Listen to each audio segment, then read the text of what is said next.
Shelly from Hodgepodge Hoosiers.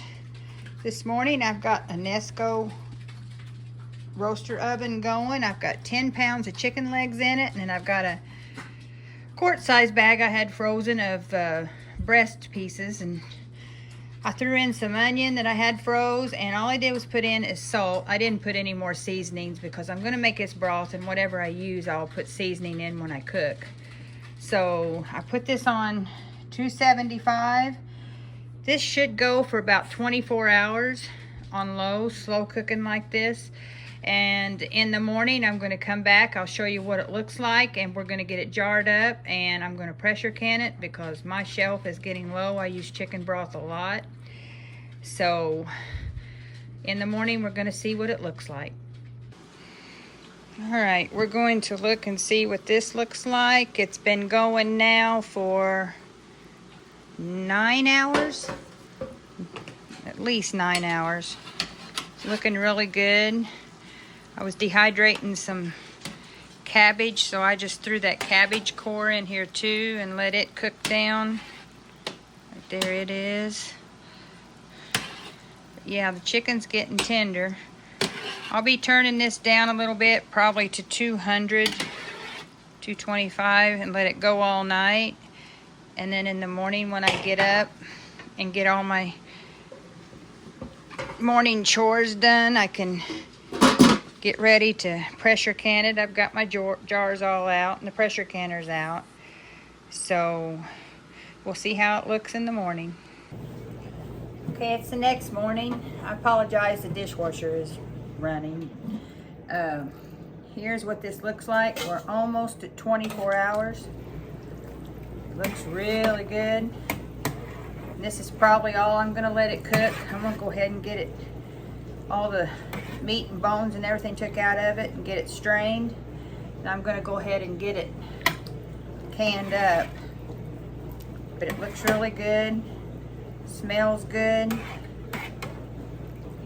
So I'm gonna get set up to get it all strained, and we'll be having some broth before long. I just got this large prep bowl I use for canning, or will use. I got it for Christmas.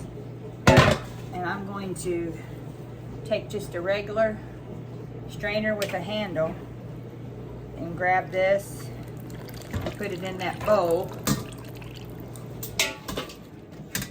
Let it cool really good, and then I'll pick all the meat off the bone, and I'll probably freeze the meat, put it in chicken and rice or chicken noodle soup, or when I need a fast meal, the chicken will already be done. I'm not going to can it.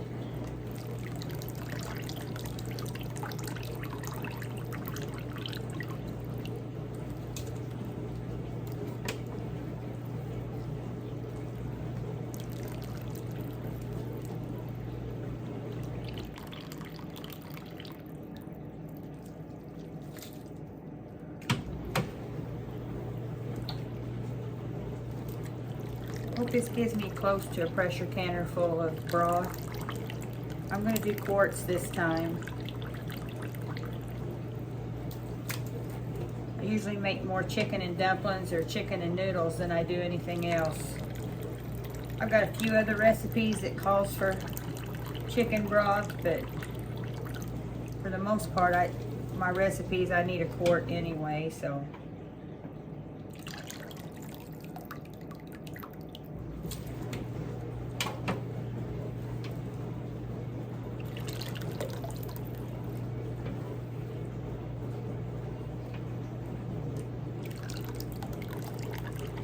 Good and rich. Like I said, I didn't add no more spices in it. You most certainly could. I just didn't because I'm going to season whatever I cook when I use the broth anyway. So I've just got salt, and I put water over it because the chicken, like I said, I had 10 pounds of chicken leg quarters, and then I had a quart bag of chicken breast meat that I had scraps for, and I just put salt in it, and I think I put a bag of my frozen diced onions in it,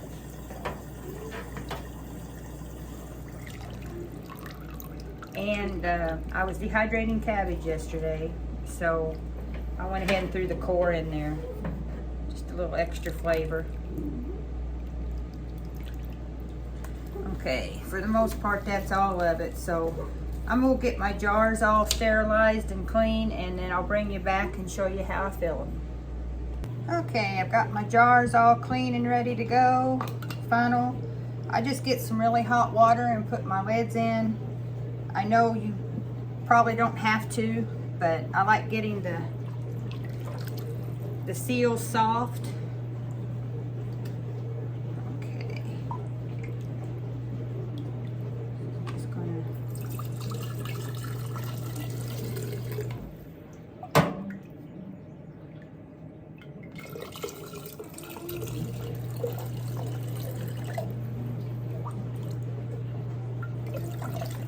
I believe it is 1 inch headspace. It's what it is for chicken broth. If it's, I'll check it here in a bit. If it's different, I'll have it corrected on here. I'm gonna get my little gadget that checks it. Let me see. Let me go find it. Okay, here we go. We've got this tool. And it tells on there like a 1 inch, 3/4, half, and quarter. And you just, cause I'm wanting 1 inch, so I don't know if you can really see that. And this is hot. But that's what I want. So I'm good on that.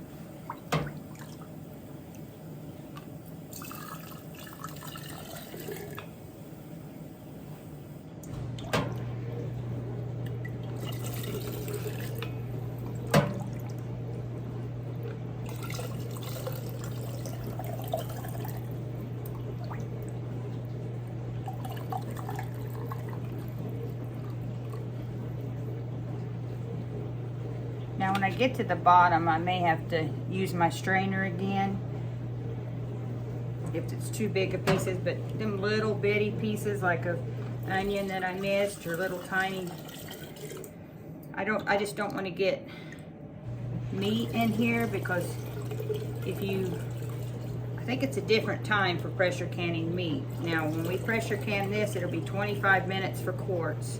It's 20 minutes for pints at 10 pounds of pressure, and that's my elevation. Always check your elevation.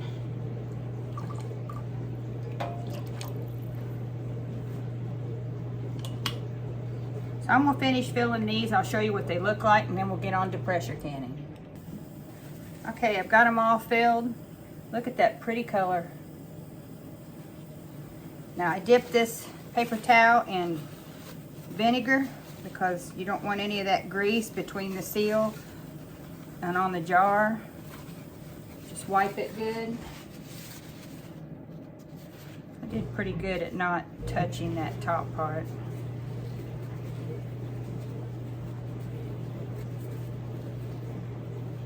Okay. Now the lids I'm using is just, they're Golden Harvest. There's not much selection around here. I'd like to try the Superb or the 4 jars. I just haven't yet.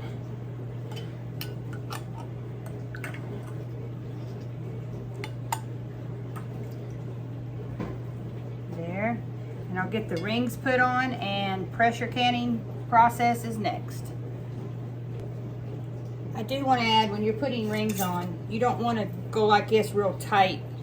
I always finger tight and then just kind of back it up just a little. They say the rule is just to do it with one hand, because you can't get it extremely tight that way. Because with pressure canning, you can get them to buckle if they're too tight. So, there we go. Okay, I've got the pressure canner on the stove. I've put in 3 quarts of water. I've got it turned on my stove to where I've got an All-American, and you can see this little mark. So when I get ready to put the lid on after a while, it's real easy to just set the lid on it, turn it, and then the marks has got a match on it. So I'm gonna get this heating up because that broth is really hot. So we'll get this water warmed up, and then I'll set the jars down in there, and then I'll tell you the times. Okay, I've got the canner loaded. You just set them in there. My canner will hold 7 quarts, and I think 7 or 8 pints.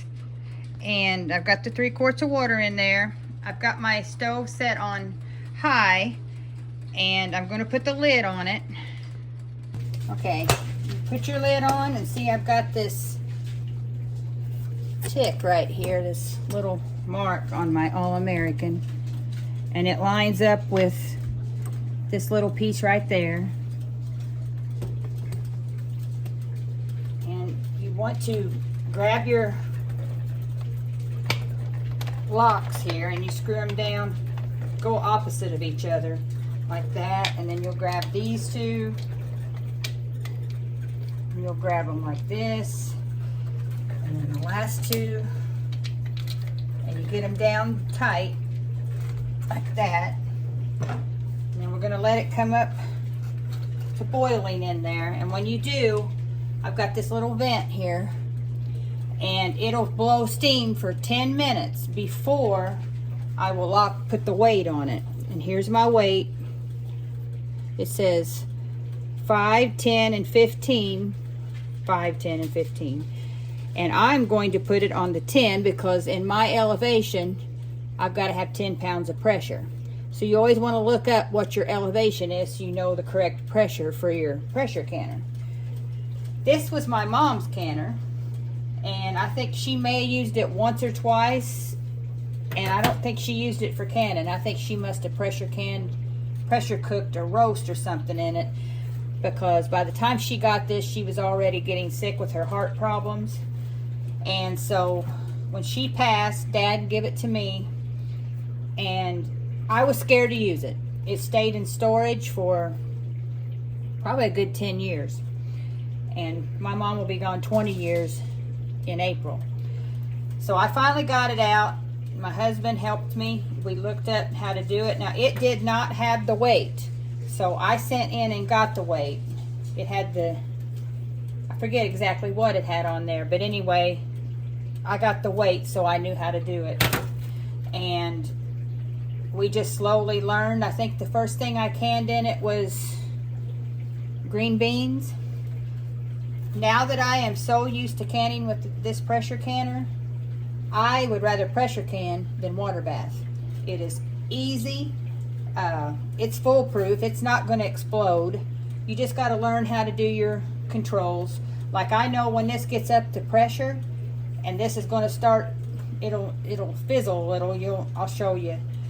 But I know where my dial has to be on my stove. Best thing to do is if the pressure starts raising past, I mean, my gauge goes to, let me look here. Can you see that gauge? If mine ever gets past 15, what I do is I turn the heat down just a little. You never want it below the 10. The perfect pressure for me to can is like 12.5 pounds. That's what it ends up being.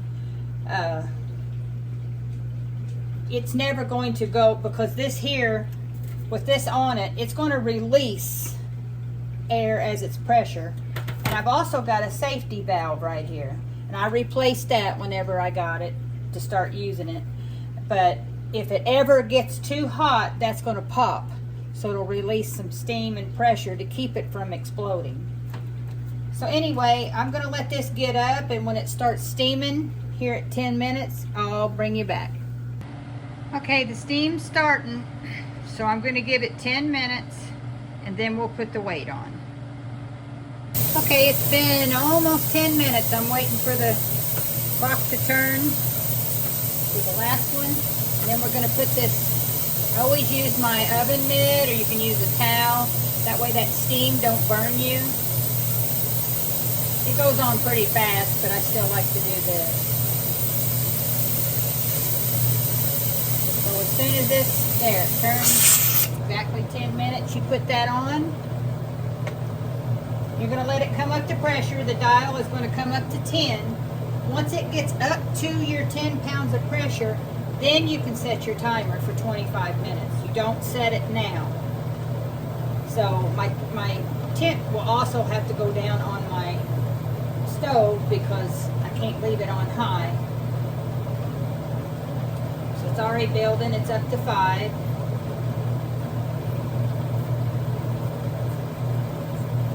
You can already see it's got some little steam bubbles blowing out of that. That's perfectly normal.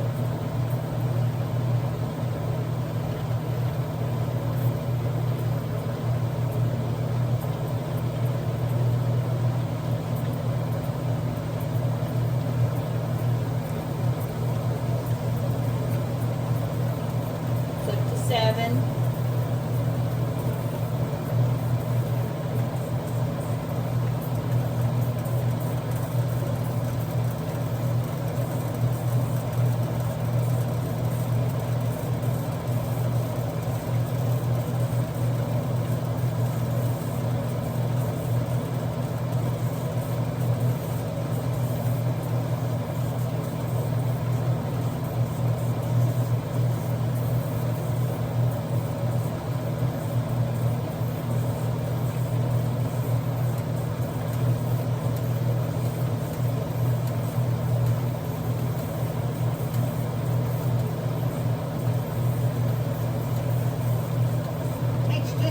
Bit to get it up to pressure.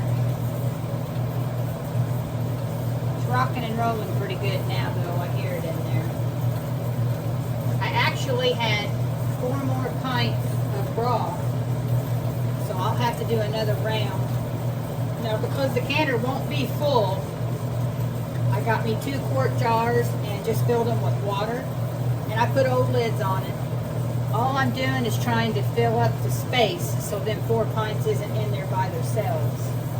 And then whenever I'm done, I can just use that water for when I'm going to cook this afternoon or something. I don't have to worry about them sealing. It's up to 8.5 pounds.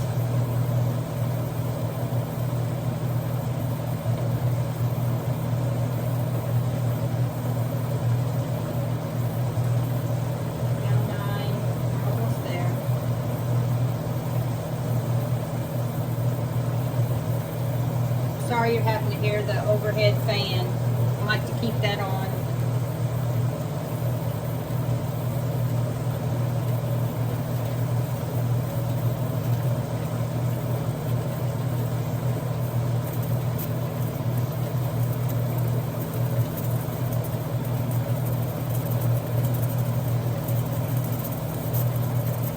Okay, just went over on the 10.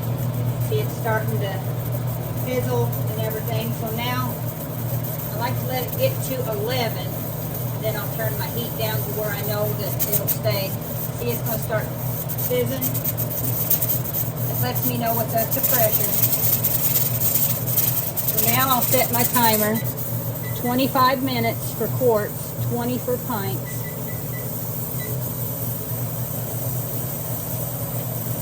Now it's up to 12, right where I like it to be, or 11 and a half. As long as it's a little over the 10, I'm happy with it.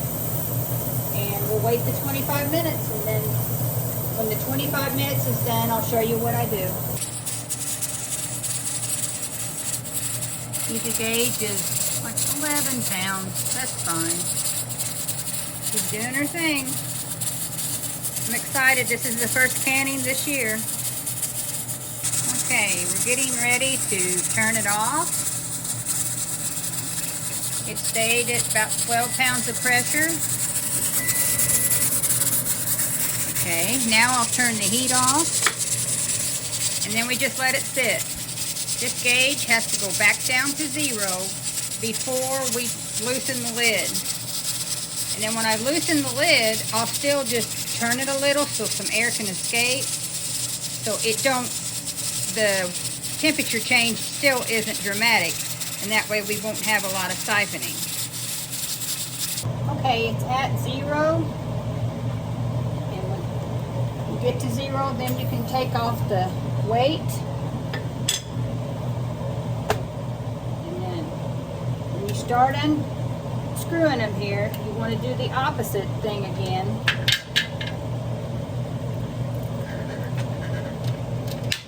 Some can be a little warm, so be careful. Now what I do is I'll just do this, and I let steam escape like that so it won't siphon as bad.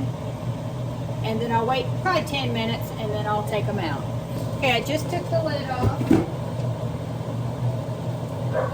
Now I like to fold up the towel. See how beautiful that is?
Alright, we have the 7 quarts, and you're going to hear them popping in and out, in and out. They're so hot. You don't want to touch them for 24 hours, so I'll let them sit here the rest of the day, tonight, and then in the morning, I'll put them on the shelf.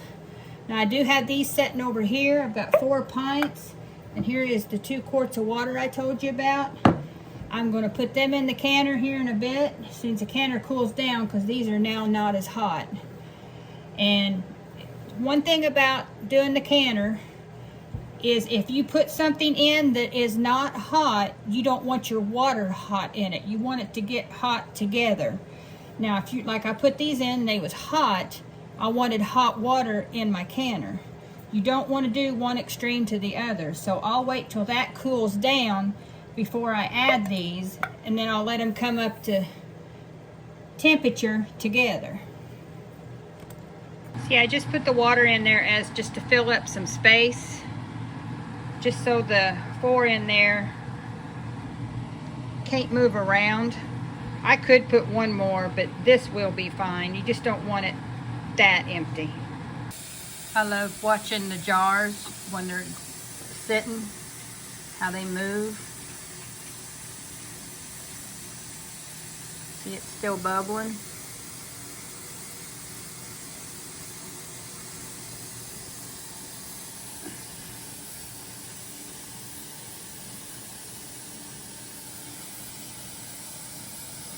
It's so pretty.